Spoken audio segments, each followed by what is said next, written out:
Hey everyone, welcome back to the channel.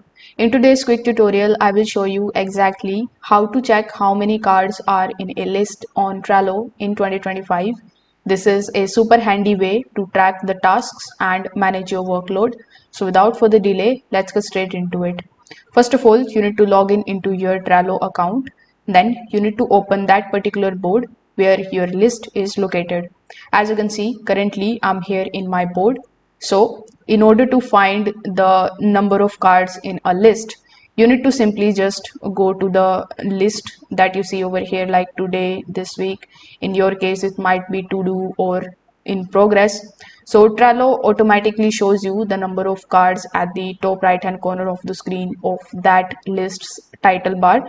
Most probably you are going to see it over here, but as you can see in my card or in my board, it is not showing that option. So if that's the case with you too, you need to simply just enable a power up. For that, click on the option of power up, then select the option of add power up. Over here you need to search for list limit. So here, if you search for list limit, you will find it over here.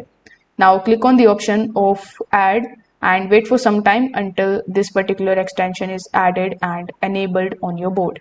So once it is enabled, by default you are going to see the option, the list of cards here in your board in the top right hand corner of the screen.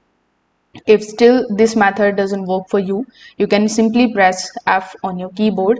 Then you will see this type of pop-up in the right hand section.